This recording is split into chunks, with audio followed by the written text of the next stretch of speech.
नमस्कार. आजच्या बातमीपत्रात आपलं स्वागत. सविस्तर बातम्यांआधी टाकूयात एक नजर आजच्या ठळक घडामोडींवर. 15व्या वित्त आयोगाच्या निधी वाटपाला पुन्हा स्थगिती, विकास कामांना पुन्हा खो. कोल्हापूर जिल्ह्यातील ग्रामपंचायतींसाठी किरकोळ अपवाद वगळता शांततेत मतदान, सोमवारच्या मतमोजणीकडे सर्वांचं लक्ष. जात पडताळणीसाठी समितीच्या ऑनलाईन कामकाजाचा विद्यार्थ्यांना फटका, उद्या व्यावसायिक अभ्यासक्रमांच्या विद्यार्थ्यांचं नुकसान होण्याची भीती. शाहूवाडी तालुक्यातील पेरीड ग्रामपंचायतीच्या एका जागेसाठी मतदानच झालं नाही, मतदारांसह उमेदवारांनीही मतदान केलं नाही. आणि दूधगंगा नदीवरील नव्या बाचणी पुलाच्या कामाला सुरुवात, सातत्यपूर्ण पाठपुराव्याबद्दल लोकांनी मानले एस न्यूजचे आभार.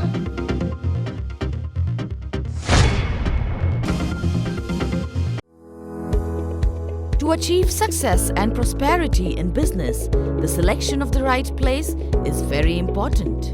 And that is why Alexa Park is the perfect choice for any kind of showroom, office, restaurant, shop or hotel. Right from 400 square feet to 4,000 square feet, ground floor to 9th floor, Alexa Park offers a variety of options for your business ventures. Best-in-class quality construction, independent parking, located in the heart of the city, a site that's highly attractive and the focus of everyone's attention. Perfect planning and super fast construction. Reaping prosperity, Alexa Park is a paramount residential and commercial hub of modern times. हे आहे GTPL SPN digital network आणि आपण पाहत आहात channel S.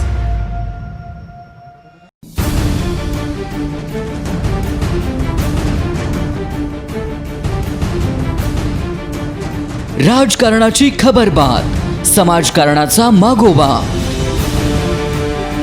कला, क्रीडा, मनोरंजन, शेती, उद्योग, कुठं काय घडलंय बिघडलंय, बातमीला योग्य न्याय देणारा, कोल्हापूरचा बुलंद आवाज, एस न्यूज कोल्हापूर, सदैव तुमच्या सोबत.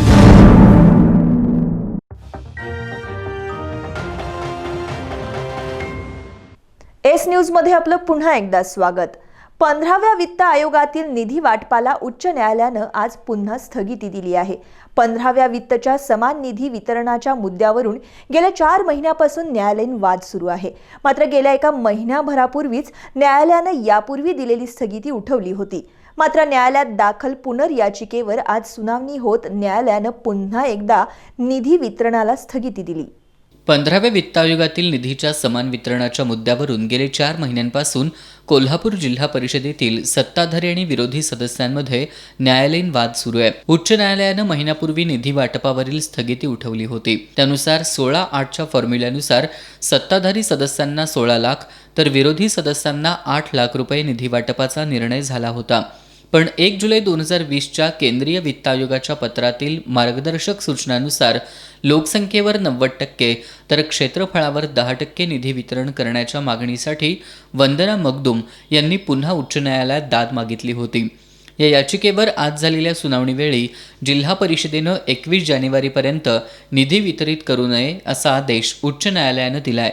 पहिल्या टप्प्यात दाखल केलेल्या याचिकेच्या निकालांमध्ये निधी वाटपात दिलेली स्थगिती उठवण्यात आल्यानंतर विरोधी भाजप आघाडीतील 24 सदस्यांपैकी 17 सदस्यांनी 15व्या वित्त आयोगाच्या निधीची मागणी केली होती. त्यामुळे त्यांना सत्ताधाऱ्यांचा फॉर्म्युला मान्य असल्याचं स्पष्ट झालं होतं.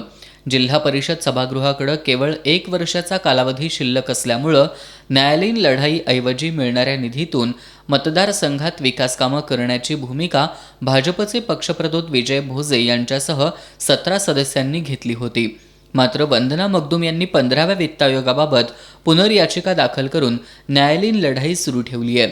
त्यामुळे निधी वितरणाला पुन्हा एकदा खो बसलाय. मांजा दोरा आणि चायनीज दोऱ्यावरील बंदीची कडक अंमलबजावणी करावी अशी मागणी हिंदुत्ववादी संघटनाच्या वतीनं करण्यात आली आहे.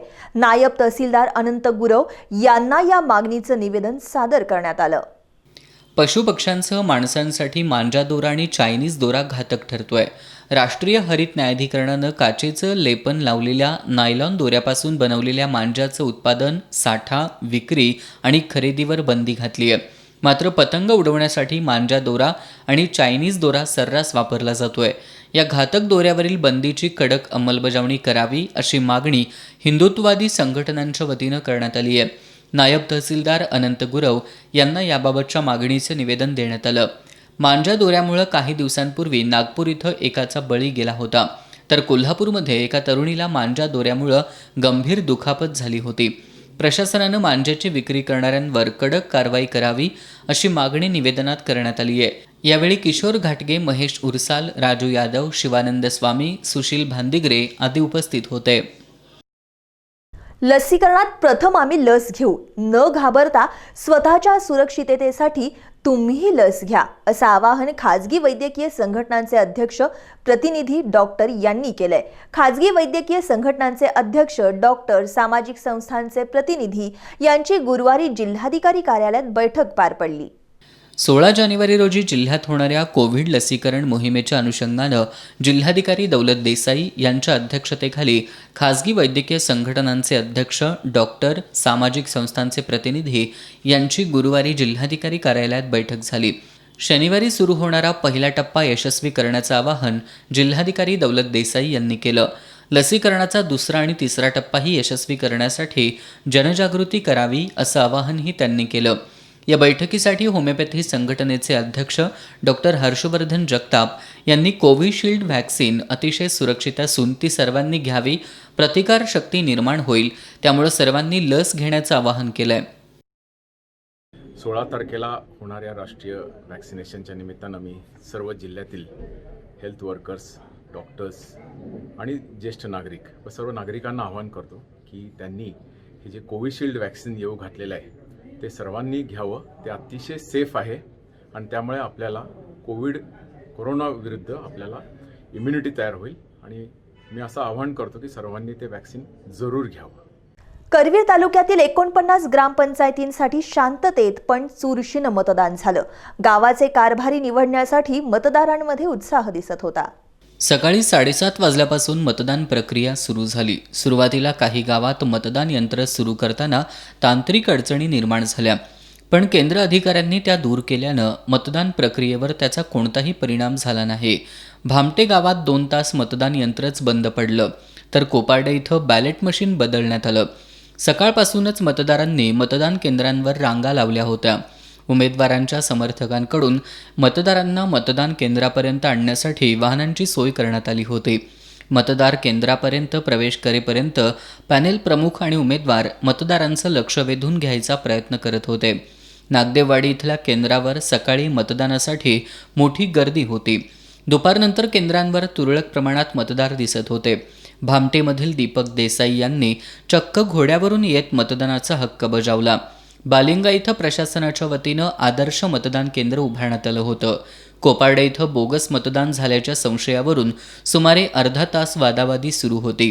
यावेळी 2 महिला उमेदवारांच्या पतींमध्ये चांगलीच जुंपली. स्थानिक पत्रकार आणि पोलिसांनी या वादात मध्यस्थी केल्यानं तणाव निवळला. खुपिरे इथं टोप्या तसंच फेटे परिधान करून गटागटानं मतदार येत होते. या ठिकाणी प्रांताधिकारी वैभव नावडकर यांनी पत्रकारांना मतदान केंद्राबाहेरची छायाचित्र घेण्यास अटकाव करण्याचा प्रयत्न केला. इथं मतदान प्रक्रिया शांततेत सुरू असतानाच पोलीस आणि राज्य राखीव दलाची वाहनं सायरन वाजवत केंद्राजवळ आल्यानं मतदारांमध्ये गोंधळ उडाला. काही किरकोळ अपवाद वगळता करवीर तालुक्यातील ग्रामपंचायतींसाठी शांततेत मतदान पार पडलं. कोल्हापूर महानगरपालिकेच्या वतीनं शहरात 5 ठिकाणी कोरोना प्रतिबंधक लसीकरणाची सोय करण्यात आली आहे. या लसीकरणासाठीच्या तयारीचा आढावा घेऊन आयुक्त डॉक्टर कादंबरी बलकवडे यांनी आवश्यक त्या सूचना दिल्या. महानगरपालिकेच्या स्थायी समिती सभागृहात प्रशासक डॉक्टर कादंबरी बलकवडे यांनी ही बैठक घेतली. या बैठकीत सहाय्यक आयुक्त संदीप घारगे यांनी शहरातील कोविडची सद्यस्थितीबद्दलची माहिती देत शहरामध्ये मार्च 2020 पासून आत्तापर्यंत 12,861 कोरोनाबाधित आढळल्याचं सांगितलं. त्यातील 12,396 जण बरे झालेत. सध्या शहरात 38 जणांवरती कोरोनाचे उपचार सुरू असल्याचं त्यांनी सांगितलं. शहराचा रिकव्हरी रेट 96.38% आहे. डॉक्टर कादंबरी बलकवडे यांनी सध्या ज्या भागात कोरोनाबाधित आढळून येतात त्या भागाचा सर्व्हे जलद गतीनं करून घ्यावा. या ठिकाणी जादा टीम लावून सर्व्हे करावा अशी सूचना आरोग्य अधिकाऱ्यांना दिली. उपायुक्त निखिल मोरे यांनी महापालिकेच्या वतीनं दैनंदिन 500 स्वॅब घेतले जातात. स्वॅब घेण्याचं प्रमाण वाढवण्याबाबत आरोग्य विभागाला सूचना दिल्या. या बैठकीला माजी महापौर निलोफर आजरेकर, हसीना फरास, माजी उपमहापौर संजय मोहिते, माजी स्थायी समिती सभापती सचिन पाटील, माजी परिवहन समिती सभापती चंद्रकांत सूर्यवंशी, माजी महिला बालकल्याण समिती सभापती शोभा कबाळे, माजी गटनेते शारंगधर देशमुख, आरोग्य अधिकारी डॉक्टर अशोक पोळ, प्रशासकीय वैद्यकीय अधिकारी डॉक्टर विजय मुसळे, नगरसचिव सुनील बिद्रे हे उपस्थित होते. केंद्र सरकारनं मंजूर केलेल्या कृषी विधेयकांविरोधात दिल्लीमध्ये शेतकऱ्यांचं आंदोलन सुरू आहे. या आंदोलनाला पाठिंबा देत अखिल भारतीय किसान संघर्ष समितीच्या वतीनं बिंदू चौकात कृषी विधेयकांसह वीज बिल विधेयकाची होळी करण्यात आली. काळे कायदे रद्द करा, शेतकऱ्यांवर अन्याय करणाऱ्या मोदी सरकारचा धिक्कार असो, चले जाओ मोदी सरकार चले जाओ, नहीं चलेगी दादागिरी नहीं चलेगी अशा घोषणा देत विधेयकांची होळी करण्यात आली. सरकारनं अजूनही कृषी विधेयकं रद्द केली नसल्यानं या काळ्या कृषी विधेयकांची आणि वीज बिल विधेयक 2020ची होळी करत असल्याचं कॉम्रेड नामदेव गावडे यांनी यावेळी सांगितलं. भाकपचे जिल्हा सेक्रेटरी सतीशचंद्र कांबळे यांनी मोदी सरकारनं त्वरित ही विधेयकं मागं घ्यावीत, अन्यथा आंदोलनाची तीव्रता आणखी वाढवू असा इशारा दिला. शेकापच्या संभाजीराव जगदाळे यांनीही या विधेयकांमधील तरतुदी शेतकऱ्यांना उद्ध्वस्त करणाऱ्या असल्यानं ही विधेयकं रद्द करण्याच्या मागणीवर शेतकरी कामगार पक्ष ठाम असल्याचं सांगितलं. या आंदोलनावेळी चंद्रकांत यादव, अनिल चव्हाण, रवी जाधव, TS पाटील, शंकर काटाळे, कुमार जाधव, सुभाष सावंत, मुकुंद वैद्य, रमेश वडणगेकर, YS पाटील, मधुकर हरेल आदी उपस्थित होते. बातम्यांच्या ताज्या अपडेटसाठी एस न्यूज कोल्हापूर या वेबसाईटला जरूर भेट द्या. तसंच एस न्यूज कोल्हापूर या यूट्यूब चॅनलला जरूर सबस्क्राईब करा. यापुढील बातम्या पाहूयात एका छोट्याशा ब्रेकनंतर. पाहत रहा एस न्यूज. हे आहे GTPL SPN डिजिटल नेटवर्क आणि आपण पाहत आहात चॅनल एस.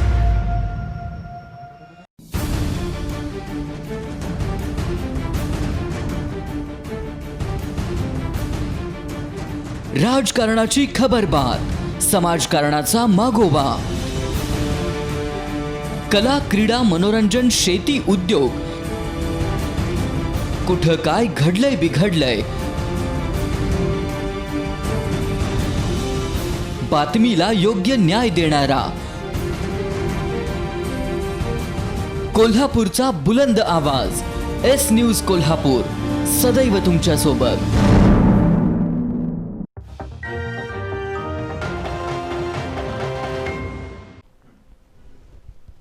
ब्रेकनंतर सविस्तर बातमीपत्रात आपलं पुन्हा एकदा स्वागत.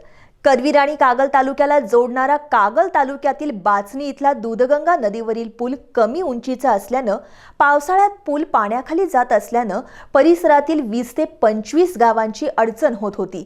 या पुलासाठी जादा उंचीचा पर्यायी पूल उभारण्यात यावा अशी मागणी होत होती. एस न्यूजनं या मागणीचा सातत्यानं पाठपुरावा केला होता. अखेर या पुलासाठी निधी मंजूर होऊन पुलाच्या कामाला सुरुवात झाल्यानं लोकांमधून समाधान व्यक्त होत असून एस न्यूजचे आभार व्यक्त करण्यात येत आहेत. एस न्यूज नेहमीच सर्वसामान्यांचा आवाज बनून काम करतंय. समाजाचे प्रश्न लोकप्रतिनिधी आणि प्रशासनाच्या निदर्शनाला आणून देत अनेक प्रश्नांची तड लावण्यात एस न्यूज अग्रेसर राहिले. बाचणी पुलाच्या प्रश्नाचाही एस न्यूजनं सातत्यानं पाठपुरावा केलाय. पावसाळ्यात करवीर आणि कागल तालुक्यांना जोडणारा दूधगंगा नदीवरचा हा पूल कमी उंचीचा असल्यानं तो पाण्याखाली जात असल्यानं पर्यायी पुलाची मागणी जोर धरू लागली होती. सध्याचा पूल अवजड वाहतुकीसाठी धोकादायक असल्यानं आणि पावसाळ्यात 20 ते 25 गावांशी होणारी गैरसोय दूर करण्यासाठी पर्यायी पूल लवकरात लवकर उभारण्यात यावा अशी मागणी होत होती. एस न्यूजनं या मागणीला आवाज देत लोकप्रतिनिधी आणि प्रशासनाचं वारंवार लक्ष वेधलं.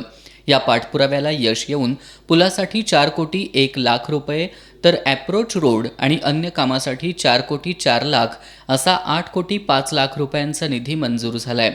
पर्यायी पुलाच्या प्रत्यक्ष कामाला सुद्धा सुरुवात झाली आहे.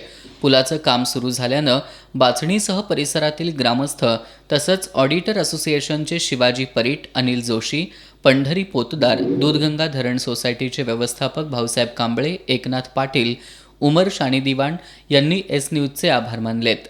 परिसरामध्ये जवळजवळ 25 गावांचा या पुलामुळं पूर येऊन 20 ते 25 दिवसाचा कालावधीमध्ये पूर पाण्याखाली जात होता. अनेक वर्षे सातत्याने मागणी करून हा पूल आजपर्यंत झाला नव्हता. पण एस न्यूजने सातत्याने पाठपुरावा केल्यामुळे बातमी देऊन या परिसरांचा नावलौकिक वाढवलेला आहे. आता हे सध्या पूल नवीन मंजूर होऊन कामाचे वर्क ऑर्डर आणि काम सध्या या स्थानिक लेवलला चालू केलेलं आहे. त्यावेळी एस न्यूजचं अभिनंदन. असेच वरचेवर आमच्या परिसरातली बातमी देऊन त्यांनी आमच्या सहकार्य करावं, ग्रामस्थांना न्याय मिळाला व परिसरातील लोकांना न्याय मिळाला. जवळ हा भौगोलिक क्षेत्राचा विचार केला तर 25 गावांना हा पूल पर्यायीचा आणि मध्यवर्ती ठिकाण बाचणी असल्याने त्याचा उपयोग होणार आहे. आज जरी पूल उंचीचा झाला तरी तो साधारण मिनिमम लेवल आणि मॅक्झिमम लेवल असणं गरजेचं आहे. यासाठी चांगल्या क्वालिटीचं काम व्हावं एवढीच अपेक्षा या सर्वांच्या वतीने हे करतो आणि सर्वांचं अभिनंदन करतो. पर्यायी पुलाच्या कामाच्या ठिकाणी सार्वजनिक बांधकाम विभागाचे उपअभियंता DR भोसले, शाखा अभियंता राजेंद्र वारके, ठेकेदार उमेश चौधरी यांच्यासह बाचणी गावच्या सरपंचांनी भेट देऊन कामाची पाहणी केली. कोल्हापूर शहराच्या मध्यवस्तीतील कपिल तीर्थ भाजी मंडईची सध्या मोठी दुरावस्था झाली आहे. इथली स्वच्छतागृह सुस्थितीत नाहीत. भाजीपाला विक्रेत्यांसाठी सुद्धा इथं पायाभूत सुविधा उपलब्ध नसल्यानं विक्रेत्यांमधून नाराजी व्यक्त होतीये. कपिल तीर्थ मंडईतील अस्वच्छतेचा विक्रेत्यांसह इथं येणाऱ्या ग्राहकांना त्रास होतोय. इथं ड्रेनेज लाईनला गळती लागल्यानं दुर्गंधीयुक्त सांडपाणी वाहतंय. इथल्या स्वच्छतागृहांच्या दुरावस्थेमुळं विक्रेत्यांची मोठी गैरसोय होतीये. इथं भाजी मार्केटमध्ये असणाऱ्या विक्रेत्याला सुद्धा काही सुविधा नाही आहेत. आपण बघितलं असाल की चेंबर कसे चोकअप झालेले आहेत, वर्षानुवर्ष हे काढले गेलेले नाही आहेत. तर ह्या लोकांच्या पण आरोग्याचा प्रश्न आहे. तसंच इथं आम्ही भाजी येणाऱ्या महिला पुरुषांचा पण प्रश्न आहे. आपण बघितलं असाल की इथं स्वच्छतागृहांची काय दुरावस्था झालेली आहे. खाली ड्रेनेज सिस्टीम जी आहे त्याची काय दुरावस्था झालेली आहेत. वेगवेगळ्या प्रकारचे इथं डास तुम्हाला बघायला मिळतील जर तुम्ही इथं अभ्यासाला येणार असाल तर ह्या लोकांची मानसिकता काय आहे किंवा मग इस्टेट विभागाला सुद्धा कळलं पाहिजे की इथला जर इन्कम तुम्हाला वर्षाला जास्त आहे तर इथल्या सुविधा आपण किती दिल्या गेल्या पाहिजेत. बाथरूम एकच चालू आहे, दुसरं बाथरूम बंद आहे. 5 दिवस झाला तर आम्ही बाहेर झालेलो बाथरूमला. बाथरूमची स्वच्छता पण नाही आहे तेवढी झालेली जास्त. ते आम्हाला फक्त सुविधा दिली दुसरं बाथरूम बंद याच्यासाठी आहे, कुलूप लावलेलं आहे. 5 रुपये पैसे दिले तर लगेच किल्ली देतात 2 मिनिटात. 5 रुपये टाकलं की 2 मिनिटात किल्ली. त्यात तिथं पण पाण्याची सोय नसते. आमच्या मार्केटमध्ये दर महिन्याला पावणे 2 लाख रुपये जमा केले जातात. त्याचा एक पैसाही इथं परत येत नाही. आणि सुविधांचा तर इतका वानवा आहे की लेडीजला लघवीला बाथरूमला जायचं असलं तर बाहेर जायची पाळी येते. एक वेळेला बाथरूम टॉयलेट तर इतके घाण आहेत. आणि इथला जो ठेकेदार आहे तो इथं पूर्णपणे दुर्लक्ष आहे. परत तिथल्या सॅनिटरी म्हणजे ज्या अधिकारी आहेत ते सुद्धा इथं लक्ष देत नाहीत. आणि आमचं दुर्दैव इतकं आहे की आमच्या इथून सगळ्यात जास्त इन्कम असून आम्हाला कुठल्याही प्रकारची सुविधा व्यवस्थित मिळत नाही. या भाजी मंडईतील विक्रेत्यांकडून महानगरपालिकेला दर महिन्याला सुमारे पावणे 2 लाख रुपयांचं उत्पन्न मिळतं. पण त्या प्रमाणात इथं पायाभूत सुविधा उपलब्ध नाहीत. महानगरपालिका प्रशासनानं तातडीनं याची दखल घ्यावी अशी मागणी विक्रेते आणि ग्राहकांमधून होतीये. गगनबावडा तालुक्यातील 8 ग्रामपंचायतींसाठी सरासरी 88% मतदान झालं. काही ठिकाणी किरकोळ वादावादीचे प्रकार वगळता मतदान शांततेत पार पडलं. गगनबावडासह तालुक्यातील मुटकेश्वर, खडुळे, सांगशी, सैतवडे, लोंघे, वेतवडे, असंडोली, कातळी या 7 ठिकाणी शांततेत मतदान पार पडलं. मात्र किरवे गावातील मतदान केंद्रावर वादावादीचा प्रकार घडला. इथल्या केंद्रावर सकाळी 11 वाजण्याच्या सुमाराला एका मतदारासोबत एक तरुण मतदान करण्यासाठी आला. तो तरुण मतदाराच्या वतीनं मतदान करण्याचा प्रयत्न करत होता. केंद्रावरील मतदान प्रतिनिधींनी मतदार स्वतः मतदान करण्यासाठी सक्षम असताना अन्य कुणी मतदान करणं योग्य नाही असं सांगत त्या तरुणाला मतदान करण्यापासून रोखलं. यावरून सुमारे अर्धा तास वाद सुरू होता. पण पोलीस हा वाद संपवण्यासाठी काहीच प्रयत्न करताना दिसत नव्हते. अखेर परिस्थिती हाताबाहेर जातीये असं वाटल्यानंतर मात्र पोलिसांनी गर्दी पांगवली. त्यानंतर मतदान शांततेत पार पडलं. कोरोना संकट काळात आमदार ऋतुराज पाटील यांनी कोल्हापूर दक्षिण मतदारसंघातील लोकांसाठी केलेल्या कामाचं विविध पातळ्यांवरून कौतुक होतंय. मतदारसंघातील निगवे खालसा गावाच्या वतीनं कोरोना काळातील योगदानासह गावाला भरघोस निधी मिळवून दिल्याबद्दल आमदार ऋतुराज पाटील यांचा विशेष सत्कार करण्यात आला. आमदार ऋतुराज पाटील यांनी आमदारकीच्या अवघ्या 1 वर्षाच्या काळात कोरोनाचं संकट असतानाही निगवे खालसा गावाला तब्बल 60 लाखाहून अधिक निधी मंजूर केला. आमदार पाटील यांच्या या कामाबद्दल ग्रामपंचायतीच्या वतीनं सरपंच पांडुरंग श्रीपती महाडेश्वर, सामाजिक कार्यकर्ते रमेश रंगराव गोंगाणे, सदस्य अशोक किल्लेदार यांच्या हस्ते विशेष सत्कार करण्यात आला. यावेळी निगवे खालसा ते गारगोटी एसटी सेवा, कोल्हापूर ते निगवे खालसा केएमटी सेवा सुरू करावी या मागण्यांसह ग्रामपंचायत परिसरात नियोजित शिवस्मारकासह निगवे गावच्या सर्वांगीण विकासाबाबत चर्चा झाली. सरपंच पांडुरंग महाडेश्वर यांनी आमदार ऋतुराज पाटील यांच्या कामाचं कौतुक केलं. यावेळी ग्रामपंचायत सदस्य प्रवीण पाटील, विक्रम साठे, जयवंत पाटील, YS किल्लेदार, संतोष किल्लेदार, DK कोळी, कृष्णात कापसे यांच्यासह ग्रामपंचायत पदाधिकारी उपस्थित होते. पांजरपोळ इथल्या श्री बलभीम तरुण मंडळाच्या 51व्या वर्धापन दिनानिमित्त आयोजित आरोग्य तपासणी आणि उपचार शिबिराला उत्स्फूर्त प्रतिसाद मिळाला. Doctor DY Patil medical college hospital आणि रिसर्च इन्स्टिट्यूट तर्फे या शिबिराचं आयोजन करण्यात आलं होतं. आरोग्य शिबिराचं उद्घाटन आमदार ऋतुराज पाटील यांच्या हस्ते झालं. सामाजिक कार्यकर्ते वसंत कोगेकर आणि श्री बलभीम तरुण मंडळाचे अध्यक्ष आकाश कांदेकर यांच्या पुढाकारानं हे शिबिर घेण्यात आलं. Doctor DY Patil medical college hospital आणि रिसर्च इन्स्टिट्यूटतर्फे आयोजित या शिबिरात तज्ज्ञ डॉक्टरांनी पोटांचे आजार, हर्निया, अपेंडिक्स, थायरॉईड तसेच त्वचारोग, रक्तदाब, डायबिटीस तपासणी, कान, नाक, घसा विकार, डोळ्यांचे आजार, मोतीबिंदू, लहान मुलांचे सर्व आजार आणि शस्त्रक्रिया याबाबत रुग्णांची तपासणी करून आवश्यक ते उपचार केले. शिबिरात एकूण 200 जणांची तपासणी करण्यात आली. प्राथमिक उपचार करण्यात आले. यावेळी अपूर्व पेटकर, अविनाश निपाणीकर, अभिजित कांदेकर, अमर साजणीकर यांच्यासह मंडळाचे कार्यकर्ते, भागातील नागरिक मोठ्या संख्येने उपस्थित होते. शिक्षण तज्ज्ञ DB पाटील यांच्या प्रथम स्मृतिदिनानिमित्त शैक्षणिक क्षेत्रात उल्लेखनीय कार्य करणाऱ्या कोल्हापूर जिल्ह्यातील मुख्याध्यापक, शिक्षक आणि शिक्षकेतर सेवक यांना शिक्षण तज्ज्ञ DB पाटील पुरस्काराने सन्मानित करण्यात येणार आहे. 16 जानेवारीला शिक्षण मंत्री वर्षा गायकवाड यांच्या हस्ते या पुरस्काराचं वितरण केलं जाणार आहे, अशी माहिती शिक्षण तज्ज्ञ DB पाटील शैक्षणिक विचार मंचचे सचिव RY पाटील यांनी पत्रकार परिषदेत दिली. शिक्षण तज्ज्ञ DB पाटील यांनी 60 वर्षाहून अधिक काळ शैक्षणिक, सामाजिक आणि सांस्कृतिक क्षेत्रात उल्लेखनीय कामगिरी करून महाराष्ट्राच्या शैक्षणिक क्षेत्रात आगळावेगळा ठसा उमटवलाय. त्यांच्या कार्याचा वसा आणि वारसा जपण्यासाठी शिक्षण तज्ज्ञ DB पाटील शैक्षणिक विचारमंचची स्थापना करण्यात आली आहे.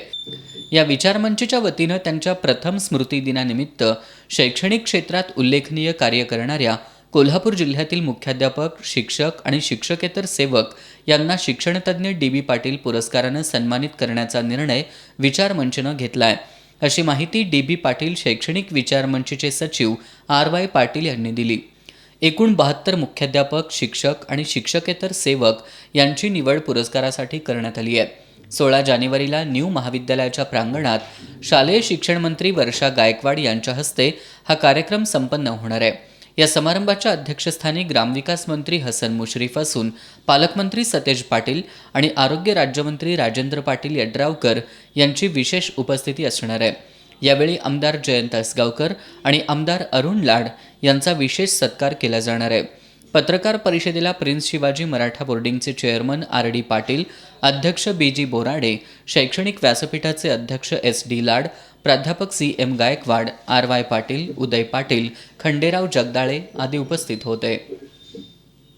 बातम्यांच्या ताज्या अपडेट्ससाठी एस न्यूज कोल्हापूर या वेबसाईटला जरूर भेट द्या. तसंच एस न्यूज कोल्हापूर या यूट्यूब चॅनलला जरूर सबस्क्राईब करा. यापुढील बातम्या पाहूयात एका छोट्याशा ब्रेकनंतर. पाहत रहा एस न्यूज. हे आहे GTPL SPN डिजिटल नेटवर्क आणि आपण पाहत आहात चॅनल S.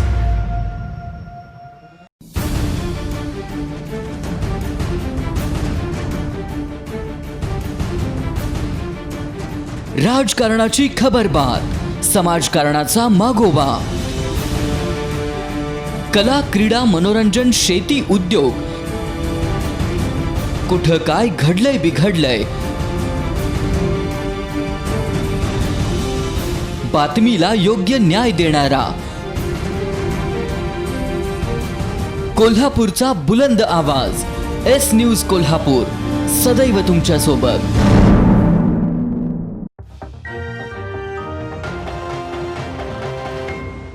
ब्रेक नंतर सविस्तर बातमीपत्रात आपलं पुन्हा एकदा स्वागत. कोल्हापूर जिल्ह्यात आज शुक्रवारी सायंकाळी 5 वाजेपर्यंतच्या 24 तासामध्ये नव्या 20 कोरोनाबाधितांची नोंद झाली आहे. या कालावधीत 5 जणांना डिस्चार्ज देण्यात आलाय. एकाही कोरोना बाधिताचा मृत्यू झालेला नाही. सध्या जिल्ह्यात 80 बाधितांवर उपचार सुरू आहेत. गेल्या 24 तासात कोल्हापूर जिल्ह्यामध्ये नव्या 20 कोरोनाबाधित रुग्णांची नोंद झाली आहे. त्यामुळं आत्तापर्यंत एकूण कोरोनाबाधित रुग्णांची संख्या 49,733 झाली आहे. गेल्या 24 तासात 5 रुग्णांना कोरोनावर यशस्वी उपचारानंतर डिस्चार्ज देण्यात आला आहे. त्यामुळं आत्तापर्यंत डिस्चार्ज दिलेल्या रुग्णांची एकूण संख्या 47,941 इतकी झाली आहे. गेल्या 24 तासात एकाही मृत्यूची नोंद नाही आहे. सध्या कोल्हापूर जिल्ह्यात 80 कोरोनाबाधित रुग्णांवर उपचार सुरू आहेत. राधानगरी तालुक्यातील 17 ग्रामपंचायतींसाठी मतदान पार पडलं. तालुक्यात सरासरी 90% मतदानाची नोंद झाली आहे. सकाळपासूनच स्थानिक गटनेते, उमेदवार आणि त्यांचे कार्यकर्ते एक एक मतदार आणण्यासाठी धावपळ करत होते. दर तासाला किती मतदान नोंदलंय, अजून किती लोकांनी मतदान करायचंय याचाही आढावा घेतला जात होता. तालुक्यातील बुजवडे आणि बुरंबाळी या 2 ग्रामपंचायती बिनविरोध झालेत. वाकीघोलातील सावर्डे, वडाचीवाडीसाठी 9 पैकी 7 जागा बिनविरोध झाल्यात. उर्वरित 2 जागांसाठी सरळ 4 उमेदवारांची लढत झाली. चाफोडीतर्फे ऐनघोलमध्ये 4 जागा बिनविरोध झाल्या. 3 जागासाठी 6 उमेदवार दुरंगी लढत झाली. दूधगंगा काठावर राजापूर ग्रामपंचायतीमध्ये 3 जागा सत्तारूढ गटाला बिनविरोध मिळाल्या असून उर्वरित 4 जागांसाठी 8 उमेदवार रिंगणात आहेत. ऐनीमध्ये 6 जागा बिनविरोध असून 3 जागांसाठी 5 उमेदवार उभे आहेत. पनोरीत 9 जागांसाठी 3 अपक्षांसह 18 उमेदवार आपलं नशीब आजमावत आहेत. हेळेवाडीत 7 जागांसाठी सरळ पारंपरिक गटात दुरंगी लढत होतीये. पंडेवाडी इथं 8 जागा बिनविरोध झाल्या असून अवघ्या 1 जागेसाठी निवडणूक होतीये. नरतवडेमधील 9 जागांसाठी एका अपक्षासह 2 पॅनेलचे 19 उमेदवार उभे आहेत. तळाशी इथं 9 जागांसाठी 18 उमेदवारात सरळ लढत होतीये. भोगावती काठावर खिंडी भरवडे इथं अवघी 1 जागा बिनविरोध झाली असून उर्वरित 8 जागांसाठी 19 उमेदवार रिंगणात आहेत. अणाजे इथं 9 जागांसाठी 18 उमेदवारात दुरंगी लढत झाली. गुडाळमध्ये 11 जागांसाठी सरळ दुरंगी लढत होत असून प्रस्थापित नेत्यांचा 2 गटांमध्ये 22 उमेदवारांनी नशीब आजमावलंय. कंथेवाडी इथं 7 जागांसाठी 14 उमेदवार उभे आहेत. कोदवडेत 7 पैकी 3 जागा बिनविरोध झाल्या असून 4 जागांसाठी 8 उमेदवार उभे आहेत. धामणी भागात कोनोलीतर्फे असंडोली इथं 3 जागा बिनविरोध झाल्या असून 6 जागांसाठी 12 उमेदवार रिंगणात आहेत. मासुर्ली या 12 वाड्यांची ग्रामपंचायत असणाऱ्या मोठ्या गावात फक्त 1 जागा बिनविरोध झाली असून 10 जागांसाठी 24 उमेदवार उभे आहेत. तर गौशी इथं 7 जागांसाठी 14 उमेदवार नशीब आजमावत आहेत. सकाळपासून प्रत्येक मतदान केंद्रांवर मतदारांच्या रांगा लागल्या होत्या. यामध्ये तरुण मतदारांची आणि महिलांची संख्या लक्षणीय होती. वृद्ध मतदारांना आणण्यासाठी कार्यकर्त्यांची धावपळ सुरू होती. तालुक्यात चुरशीनं सरासरी 90% मतदान नोंद झालं असून मतांचा वाढलेला टक्का कुणाच्या पारड्यात पडणार याची उत्सुकता सर्वांना लागली आहे. उमेदवार आणि त्यांचे कार्यकर्ते आता मतांची गणितं मांडण्यात व्यस्त आहेत. पन्हाळा तालुक्यातील 42 ग्रामपंचायतींची निवडणूक जाहीर झाली होती. यापैकी 3 ग्रामपंचायतींची निवडणूक बिनविरोध झाली. आज तालुक्यातील 39 ग्रामपंचायतींसाठी मतदान प्रक्रिया शांततेत पार पडली. एकूण 82% मतदानाची नोंद झाली. पन्हाळा तालुक्यातील 42 ग्रामपंचायतींपैकी अंबर्डे, सोमवारपेठ, उतरे या 3 ग्रामपंचायतींच्या निवडणुका बिनविरोध झाल्यानं 39 ग्रामपंचायतींसाठी मतदान झालं.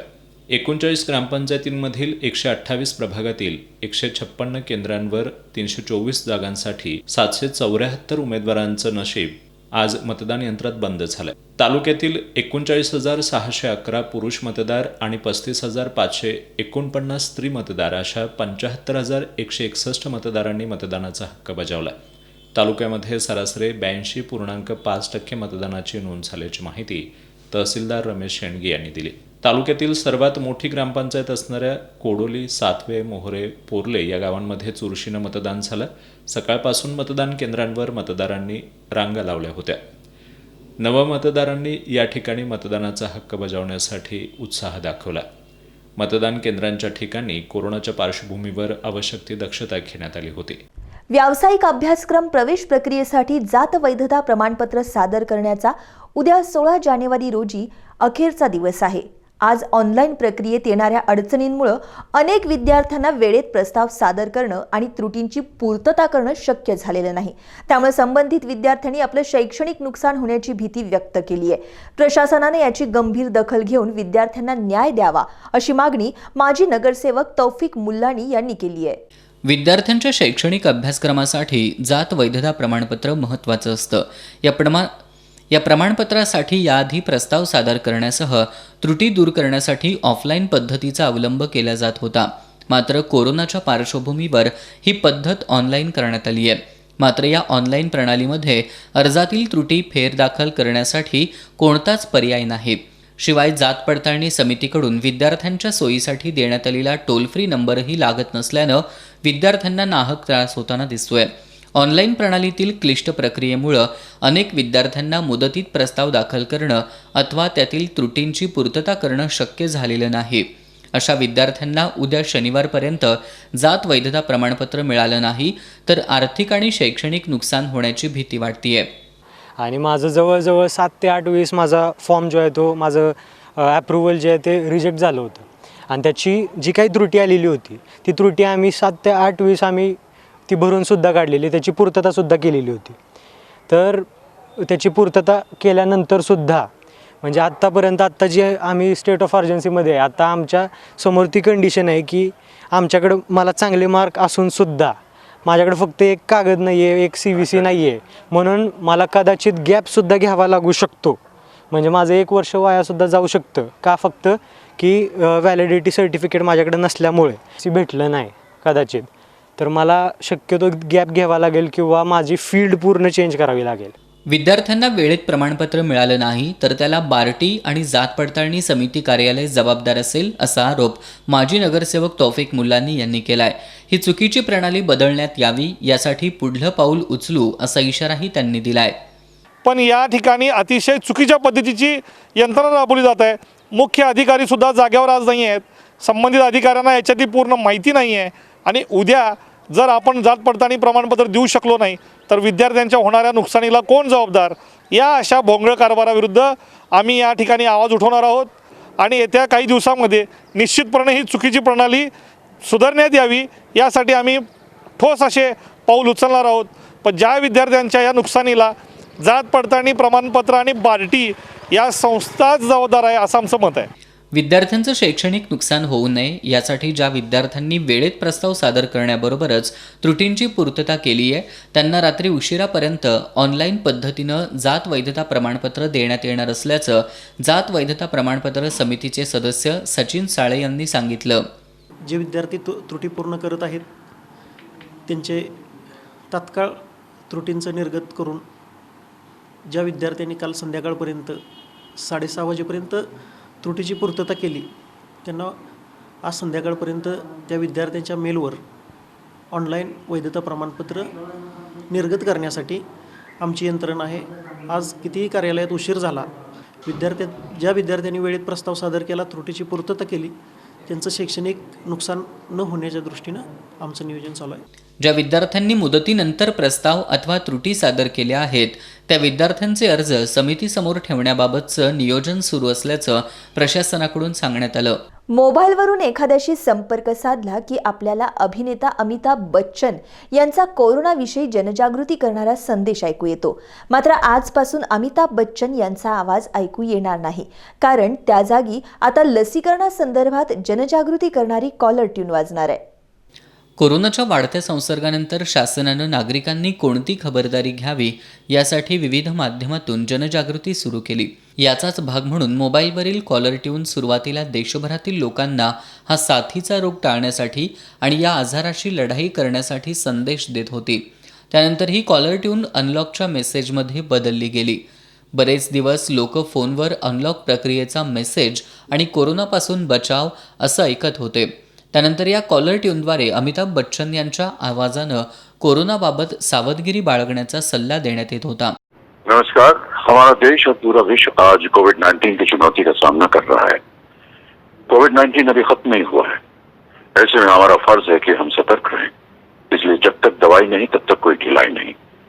कोरोना से बचाव के लिए जरूरी है नियमित रूप से हाथ धोना, मास्क पहनना और आपस में उचित दूरी बनाए रखना. याद रखिए, 2 गज दूरी, मास्क है जरूरी. खांसी, बुखार या सांस लेने में कठिनाई होने पर हेल्पलाइन नंबर 1075 पर संपर्क करें. आता कोरोनावरील लसीला मान्यता मिळाल्यानंतर देशातील आणि राज्यातील आरोग्य यंत्रणा लसीकरण यशस्वी करण्यासाठी सज्ज झाली आहे. उद्यापासून देशात लसीकरण सुरू होणार आहे. या पार्श्वभूमीवर अमिताभ बच्चन यांच्या आवाजातील कॉलर ट्यूनची जागा एका महिलेच्या आवाजातील लसीकरणासंदर्भातील जनजागृती करणारी कॉलर ट्यून घेणार आहे. नवीन वर्ष लसीच्या रूपात नवीन आशा घेऊन आलंय. तसंच लस पूर्णपणे सुरक्षित आहे, अफवांवर विश्वास ठेवू नका अशा आशयाची ही कॉलर ट्यून आहे. स्वच्छ आणि सुंदर शहराबरोबरच कचरामुक्त शहर करण्यासाठी मिशन क्लीन डर्टी स्पॉट या उपक्रमाला चालना द्यावी असं प्रतिपादन आमदार ऋतुराज पाटील यांनी केलं. कोल्हापूर महापालिकेच्या राजलक्ष्मी नगर प्रभागातील अंतर्गत रस्ते कामाच्या शुभारंभ प्रसंगी ते बोलत होते. कोल्हापूर महानगरपालिकेच्या राजलक्ष्मी नगर या प्रभागातील विविध विकास कामांसाठी या प्रभागाच्या माजी नगरसेविका दीपा मगदुम यांच्या प्रयत्नातून 45 लाख रुपयांचा निधी मंजूर झाला. या मंजूर निधीतून या प्रभागातील पांडुरंग नगरी, सुश्रुषा नगर, राजलक्ष्मी नगर, पद्मावती कॉलनी मुख्य रस्ता तसेच निकम पार्कमधील अंतर्गत रस्ते करण्यात येत आहेत.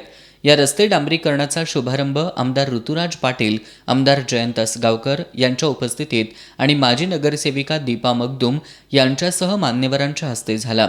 या प्रसंगी बोलताना आमदार ऋतुराज पाटील यांनी ग्रामविकास मंत्री हसन मुश्रीफ, जिल्ह्याचे पालकमंत्री सतेज पाटील यांच्या माध्यमातून कोल्हापूर महानगरपालिकेला 47 कोटी रुपयांचा निधी विविध विकास कामांना मिळाल्याचं सांगितलं. कोरोनाचा प्रभाव कमी झाल्यानं विकासाला गती देण्यासाठी आपलं प्राधान्य राहणार आहे.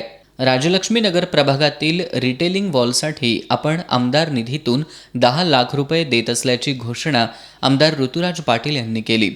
शहरातील अनेक प्रलंबित विकास कामं मार्गी लागली आहेत. संपूर्ण शहर कचरामुक्त करण्यासाठी कोल्हापूर महानगरपालिकेच्या मिशन क्लीन डर्टी स्पॉट या उपक्रमाला चालना द्यावी असं आवाहन आमदार ऋतुराज पाटील यांनी केलं. माझे एक विचार आहे की आपला मतदारसंघामध्ये कुठेही कचरा हे सगळ्या गोष्टी पहिलं साफसफाई झाली पाहिजे. त्यामुळे त्या दृष्टीने आपण एक मिशन क्लीन डर्टी स्पॉट्स अशा पद्धतीचे एक उपक्रम त्या ठिकाणी चालू केलेला आहे. आज उपक्रम तो चालू आहे, पण तो मर्यादित आहे.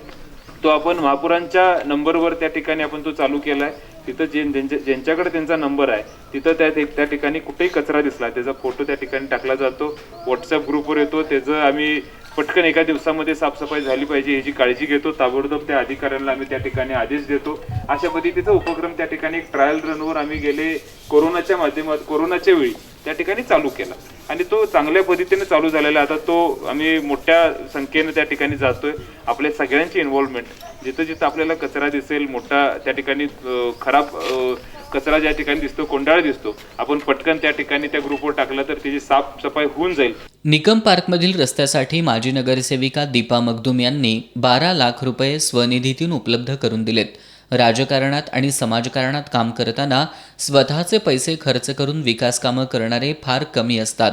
ते काम मगदुम कुटुंबीय करत असल्याबद्दल आमदार ऋतुराज पाटील यांनी त्यांचं कौतुक केलं. आमदार जयंत असगावकर यांनी मगदुम कुटुंबियांच्या कामाचं कौतुक केलं. जिल्ह्याचे पालकमंत्री सतेज पाटील यांनी आपल्यावर जी जबाबदारी सोपवली आहे ती जबाबदारी यशस्वीपणे पार पाडू अशी ग्वाही त्यांनी यावेळी दिली. यावेळी भागातील ज्येष्ठ नागरिकांनी आमदार ऋतुराज पाटील यांनी केलेल्या विकास कामांचं कौतुक केलं. दिग्विजय मगदुम यांनी मनोगत व्यक्त केलं. यावेळी MS पाटील, अमरसिंह राजपूत, प्रशांत हडकर, वसंत खोपडे, प्रल्हाद लवटे, SG पाटील, अश्विन कुमार वागळे, रवी जाधव, वर्षा कांबळे, अनिल पाटील, संताजी जाधव यांच्यासह भागातील नागरिक उपस्थित होते. कागल तालुक्यातील 53 ग्रामपंचायतींच्या पंचवार्षिक निवडणुकींचा कार्यक्रम जाहीर झाला होता. यापैकी 5 ग्रामपंचायतींच्या निवडणुका बिनविरोध पार पडल्या. उर्वरित 48 ग्रामपंचायतींसाठी आज मतदान झालं. कागल तालुक्यातील वडगाव, कुरुकली, सोनगे, गोरंबे आणि मौजे सांगाव या ग्रामपंचायतीच्या निवडणुका बिनविरोध पार पडल्या. 48 ग्रामपंचायतींसाठी काही अपवाद वगळता शांततेत मतदान झालं. मतदान केंद्रांवर सकाळच्या वेळेत मतदारांची चांगलीच गर्दी होती. दुपारी मतदानाचा कमी आलेला वेग सायंकाळी पुन्हा वाढला. आजारी आणि दिव्यांग मतदारांनीही मतदानाचा हक्क बजावला. तरुण मतदारांचा उत्साह वाखाणण्याजोगा होता. बाणगे इथल्या मतदान केंद्रांच्या ठिकाणी 2 तरुणांनी चक्क क्लोज सर्किट कॅमेरे लावण्याचा प्रयत्न केला. पोलिसांनी त्या दोघांना ताब्यात घेत त्यांच्याकडील क्लोज सर्किट कॅमेऱ्यांसाठीचं साहित्य जप्त केलं. कोल्हापुरातील लक्ष्मीपुरी परिसरात गेल्या 45 वर्षापासून कार्यरत असलेल्या भंडारी ग्रुपनं आता ई-कॉमर्स क्षेत्रात पदार्पण केलंय. ग्राहकांना उत्तम ड्रायफ्रूट तसंच मसाले ऑनलाईन खरेदी करता यावेत यासाठी या ग्रुपनं ई-कॉमर्स वेबसाईट सुरू केली आहे. उद्या शनिवारी खासदार संभाजीराजे छत्रपती, मुंबईचे निवृत्त सहाय्यक पोलीस आयुक्त जयसिंगराव पाटील यांच्या प्रमुख उपस्थितीत ग्रुपच्या संकेतस्थळाचा शुभारंभ होणार आहे. भंडारी ट्रेडर्सच्या यशानंतर भंडारी ट्रेडर्सचे संस्थापक नामदेव भगवान भंडारी, विजय नामदेव भंडारी आणि विशाल नामदेव भंडारी यांनी ड्रायफ्रुट्स आणि मसाले ही फर्म सुरू केली आहे. अल्पावधीतच या फर्मला ग्राहकांचा प्रचंड प्रतिसाद मिळाला. आता ग्राहकांना ड्रायफ्रुट्स आणि मसाले ऑनलाईन खरेदी करण्यासाठी ई-कॉमर्स वेबसाईट सुरू करत असल्याची माहिती ग्रुपचे महाव्यवस्थापक अक्षय नाईक यांनी दिली. खासदार संभाजीराजे छत्रपती आणि मुंबईचे निवृत्त सहाय्यक पोलीस आयुक्त जयसिंगराव पाटील यांच्या प्रमुख उपस्थितीत ग्रुपच्या संकेतस्थळाचा शुभारंभ होणार आहे. उद्या म्हणजेच शनिवारी सायंकाळी 6 वाजता हॉटेल पॅव्हेलियनमध्ये संकेतस्थळाचा शुभारंभ सोहळा होणार आहे. शिरोळ तालुक्यातील ग्रामपंचायत पंचवार्षिक निवडणुकीसाठी आज शुक्रवारी चुरशीनं मतदान झालं. सोमवारी होणाऱ्या मतमोजणीकडे आता सर्वांचं लक्ष लागून राहिलंय. शिरोळ तालुक्यातील 33 ग्रामपंचायतींच्या पंचवार्षिक निवडणुकांची रणधुमाळी बुधवारी सायंकाळी शांत झाली. आज शुक्रवारी चुरशीनं मतदान झालं. सकाळच्या सत्रात मतदानाचा वेग चांगला होता. दिव्यांग तसंच वृद्ध मतदारांसाठी मतदान केंद्रांवर व्हीलचेअरची व्यवस्था करण्यात आली होती. कोरोनाच्या पार्श्वभूमीवर प्रवेशद्वारावर तपासणी करूनच मतदारांना प्रवेश दिला जात होता. मास्कचा वापरही सक्तीचा करण्यात आला होता. मतदारांना केंद्रापर्यंत आणण्यासाठी दिवसभर कार्यकर्त्यांची धावपळ सुरू होती. कुठेही अनुचित प्रकार घडू नये यासाठी DYSP BB महामुनी यांच्या मार्गदर्शनाखाली पोलीस बंदोबस्त तैनात होता. उमेदवारांचं भवितव्य मतदान यंत्रांमध्ये बंद झालं असून मतदार कुणाला नेमका कौल देत आहेत हे सोमवारी स्पष्ट होणार आहे. शाहूवाडी तालुक्यातील पेरीड ग्रामपंचायतीच्या एका जागेसाठी निवडणूक लागली होती. पण आश्चर्य म्हणजे आज या एका जागेसाठी निवडणूक लढवणाऱ्या 2 उमेदवारांसह मतदारांनीही मतदानच केलं नाही. कोरोनाचा फैलाव सुरू झाल्यापासून लॉकडाऊनच्या नियमांमुळे बंद असलेल्या राज्यातील शाळा आता हळूहळू सुरू होत आहेत. 9वी, 10वी आणि 12वीचे वर्ग सुरू झाल्यानंतर आता राज्यातील 5वी ते 8वीचे वर्ग 27 जानेवारीपासून सुरू होणार असल्याची माहिती शालेय शिक्षण मंत्री वर्षा गायकवाड यांनी दिली. गेल्या वर्षी मार्च महिन्यात कोरोना संसर्गाला सुरुवात झाल्यानंतर राज्यातील शाळा बंद करण्यात आल्या होत्या. विद्यार्थ्यांचं शैक्षणिक नुकसान होऊ नये म्हणून ऑनलाईन शिक्षण सुरू करण्यात आलं होतं. त्यानंतर काही दिवसांपूर्वी 9वी, 10वी आणि 12वीचे वर्ग सुरू करण्याचा निर्णय झाला. आता 27 जानेवारीपासून राज्यातील 5वी ते 8वीच्या शाळा प्रत्यक्ष विद्यार्थ्यांच्या उपस्थितीत सुरू होणार आहेत, अशी माहिती शालेय शिक्षण मंत्री वर्षा गायकवाड यांनी मुख्यमंत्री उद्धव ठाकरे यांना शिक्षण विभागाच्या बैठकीत दिली. दरम्यान शाळा सुरू करताना विद्यार्थी आणि शिक्षकांची कोरोनाविषयक काळजी घ्यावी अशा सूचना मुख्यमंत्र्यांनी दिल्या. मात्र शाळा सुरू करण्यासंदर्भातील अधिकार हे स्थानिक प्रशासनाला देण्यात आलेत.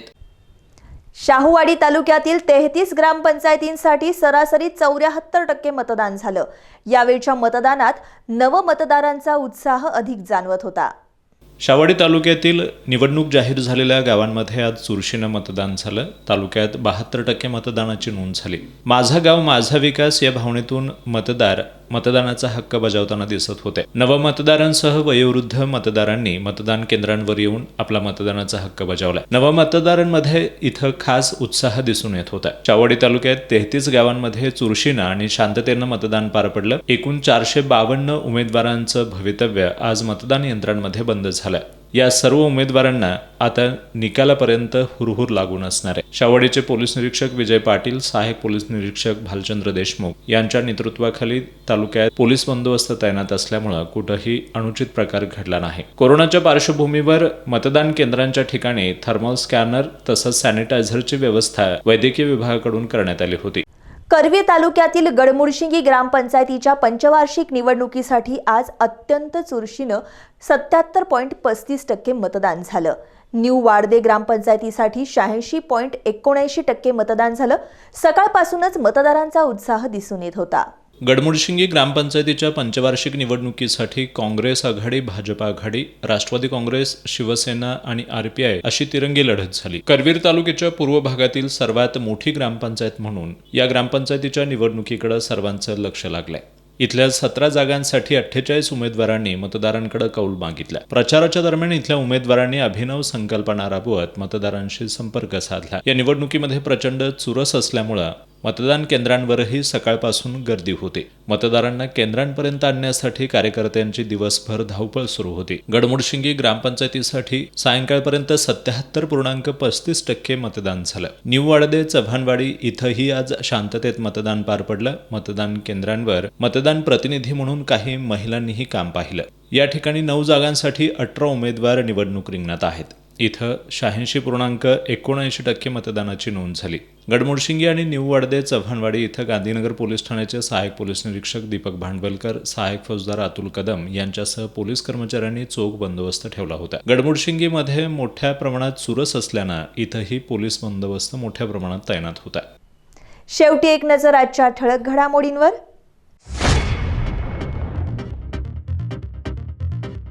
पंधराव्या वित्त आयोगाच्या निधी वाटपाला पुन्हा स्थगिती, विकास कामांना पुन्हा खो.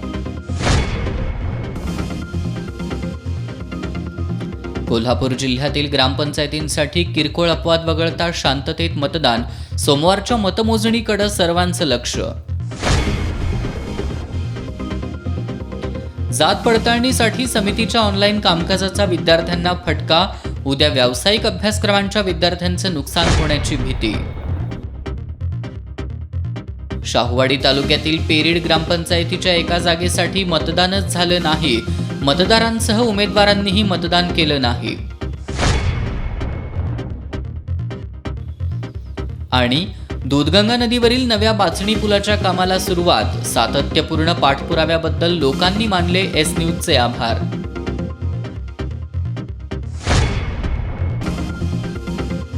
बातम्यांच्या ताज्या अपडेट्ससाठी एस न्यूज कोल्हापूर या वेबसाईटला जरूर भेट द्या. तसंच एस न्यूज कोल्हापूर या YouTube चॅनलला जरूर सबस्क्राईब करा. आणि याबरोबरच आजचं बातमीपत्र संपलं. नमस्कार.